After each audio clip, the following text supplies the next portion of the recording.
How federal inmates eat up north. Edmonton Institution, Alberta. The temperature outside had dropped to -31.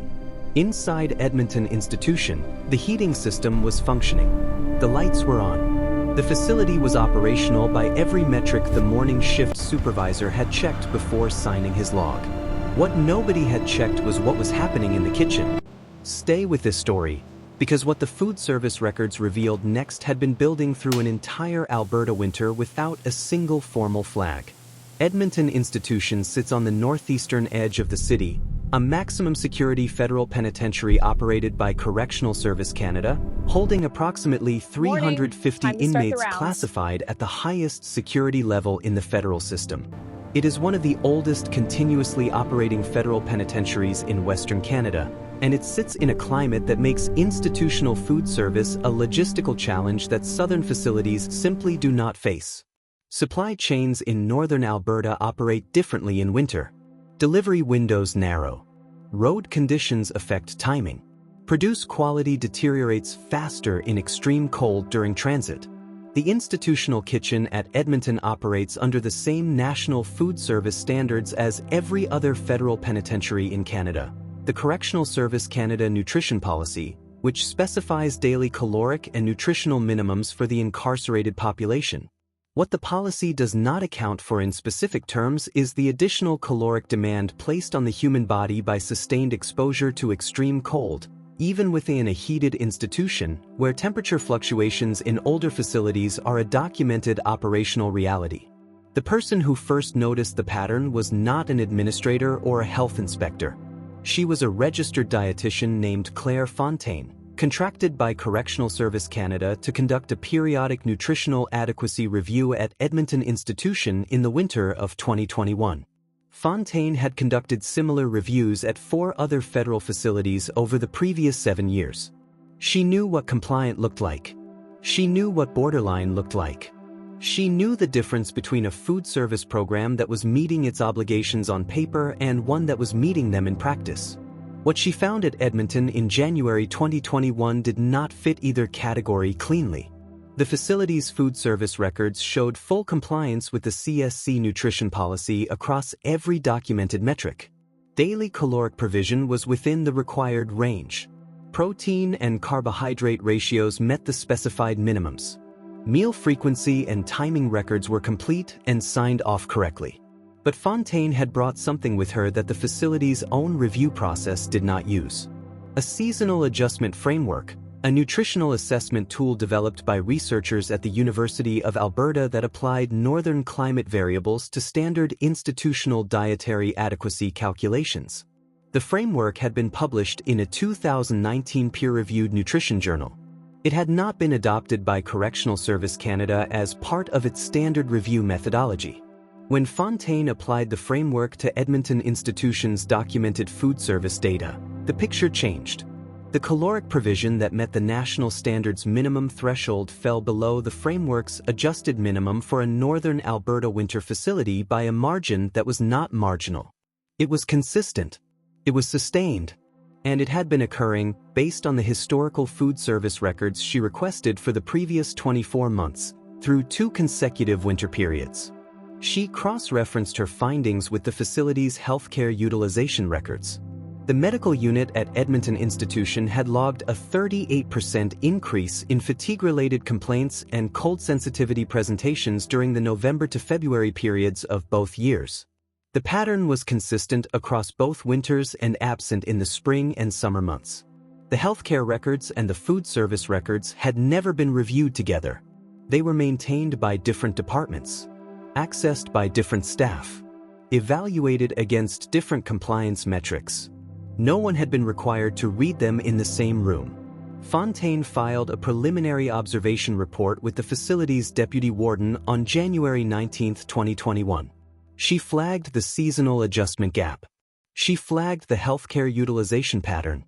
She flagged the 24-month historical consistency. She requested a formal dietary review using the University of Alberta framework as a supplementary assessment tool. The deputy warden acknowledged receipt the same day.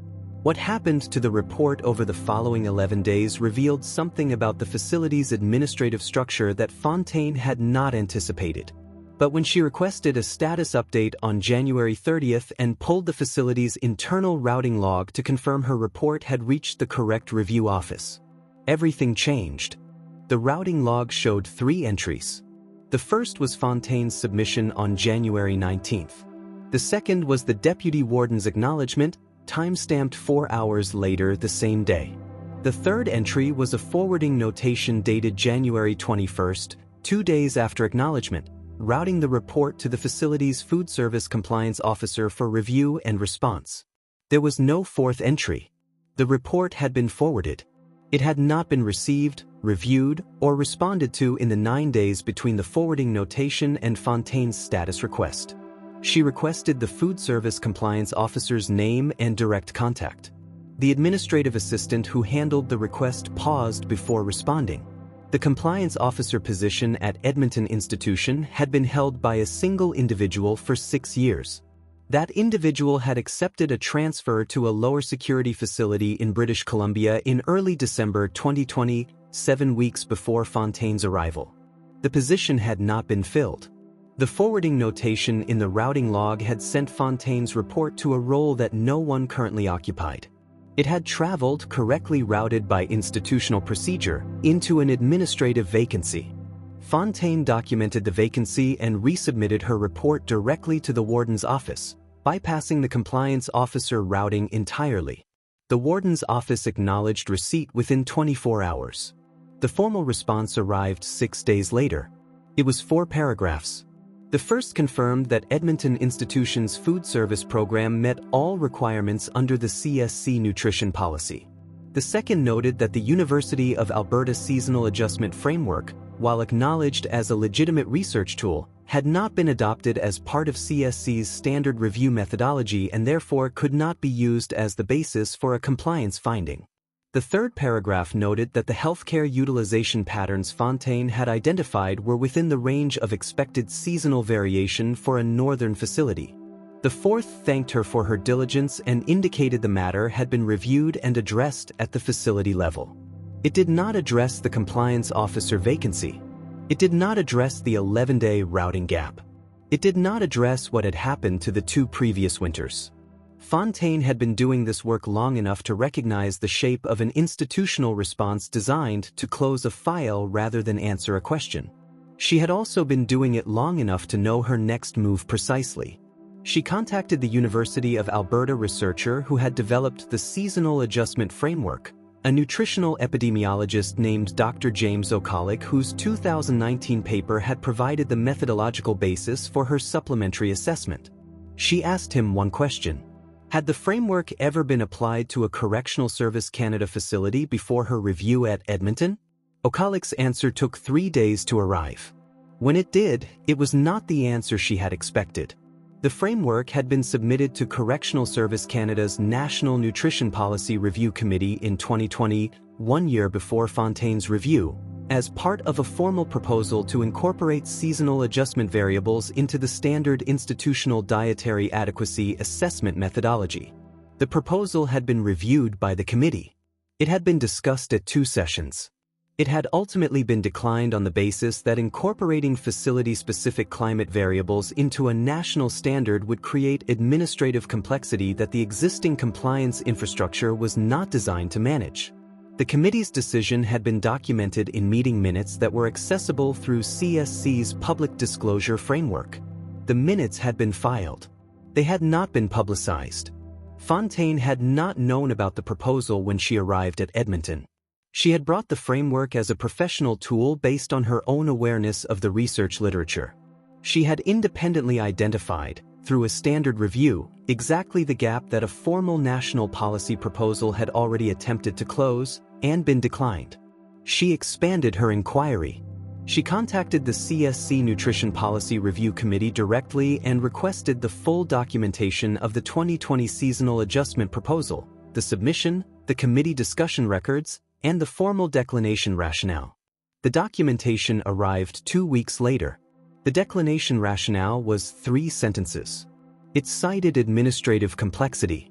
It cited the absence of a standardized climate classification system for federal facilities. It cited the need for further research before policy incorporation could be considered. It did not cite any evidence that the existing national standard was adequate for northern facilities in winter. It did not cite any nutritional outcome data from northern facilities during winter periods. It cited process, not evidence. Fontaine now had 4 things the facility's warden response had not addressed and the CSC Committee's 2020 declination had not considered. A 24-month historical food service record showing sustained below-adjusted minimum caloric provision through 2 consecutive Alberta winters. A 38% seasonal healthcare utilization increase directly correlated with those same winter periods. A formally declined policy proposal that had attempted to address the exact gap she had identified. And an administrative vacancy that had sent her original report into an empty role for 11 days without triggering any automatic escalation. She prepared a formal escalation submission to the Office of the Correctional Investigator, the independent federal oversight body responsible for reviewing offender complaints and systemic issues within the CSC system. The submission was 19 pages. She filed it on February 18, 2021. The Office of the Correctional Investigator acknowledged receipt within 48 hours. What the investigator's office found when they began pulling Edmonton Institution's records, specifically the maintenance logs for the facility's heating system in the cell ranges adjacent to the kitchen and dining areas, was something Fontaine's nutritional review had not captured. And it made everything she had already documented significantly more serious. The heating system maintenance logs at Edmonton Institution covered a 36-month period. The Correctional Investigator's Office had requested them as part of a standard facility conditions review, standard procedure when a nutritional escalation involved a northern facility during winter months. Nobody had flagged the heating records as significant at the time of the request. What they contained changed the framing of everything Fontaine had submitted. Across 3 consecutive winters, the cell ranges in the B and C wings of Edmonton Institution, the ranges housing the largest portion of the general population, had experienced recurring heating system malfunctions. The malfunctions were documented in the maintenance logs with precise dates and duration notations. Repair requests had been filed. Contractors had been scheduled. Work had been completed. But the repair timelines told a different story than the completion notations suggested. The average duration between a reported heating malfunction and a completed repair across the 36-month period was 11 days. During those 11 days, ambient temperature in the affected cell ranges had dropped measurably below the CSC minimum standard for inmate housing environments, a standard that specified a minimum indoor temperature regardless of outdoor conditions. The maintenance logs documented 14 separate malfunction events across 3 winters. In 11 of those 14 events, the repair timeline had exceeded the CSC minimum temperature standard's implied response requirement. Nobody had connected the heating malfunction records to the nutritional adequacy review. They were maintained by the facility's physical plant department. Fontaine's review had accessed food service and healthcare records. The Correctional Investigator's Office was the first body to hold all 3 datasets simultaneously. What the combined picture showed was a population of inmates experiencing sustained periods of below-standard ambient temperature in their living environment during winter months when the facility's caloric provision was already falling below the seasonal adjustment framework's minimum threshold, with a healthcare system logging a 38% increase in fatigue and cold sensitivity presentations that nobody had traced to either cause because the relevant records had never been in the same. 3 separate datasets. 3 separate departments. 3 separate compliance frameworks, each individually within institutional tolerance. Together, a compounding conditions failure that had been operating across 3 winters without formal detection. The Correctional Investigator's report was published in September 2021. It ran to 47 pages. Its findings were specific and sequenced. The CSC Nutrition Policy's failure to incorporate seasonal adjustment variables was identified as a systemic gap requiring national policy review. The committee's 2020 declination of the University of Alberta framework proposal was cited as a missed opportunity to address the gap before it was independently identified through a contracted review. The compliance officer vacancy protocol at Edmonton Institution was found to be deficient. No automatic escalation mechanism existed to redirect submissions when a compliance role was vacant. The report recommended a mandatory interim assignment requirement for all compliance positions with a defined maximum vacancy duration. The heating system repair response standard was found to be inadequate for a northern facility operating in an environment where repair delays had direct implications for inmate health outcomes that intersected with nutritional provision. A revised response timeline standard for northern facilities was recommended. The report also noted, in a section that received less attention than the policy recommendations, that the 2020 CSC committee meeting minutes documenting the seasonal adjustment proposal declination had been publicly accessible throughout the period in which Edmonton Institution's compounding conditions failure was developing. The information that could have prevented the failure had been filed and available. Nobody whose role required them to act on it had read it. Correctional Service Canada's formal response to the Correctional Investigator's report was published in December 2021. It accepted the compliance officer vacancy recommendation and committed to implementing a mandatory interim assignment protocol within 90 days. It accepted the heating system repair response recommendation and committed to developing a northern facility-specific maintenance standard within 180 days. On the nutritional policy question, the seasonal adjustment framework, the response was more measured. CSC committed to reopening the National Nutrition Policy review with the University of Alberta framework incorporated as a formal assessment input. It did not commit to a timeline for policy revision. It committed to a process. The process was ongoing as of the most recent published status update. Claire Fontaine submitted a follow-up observation to the Correctional Investigator's Office in March 2022, 14 months after her original review.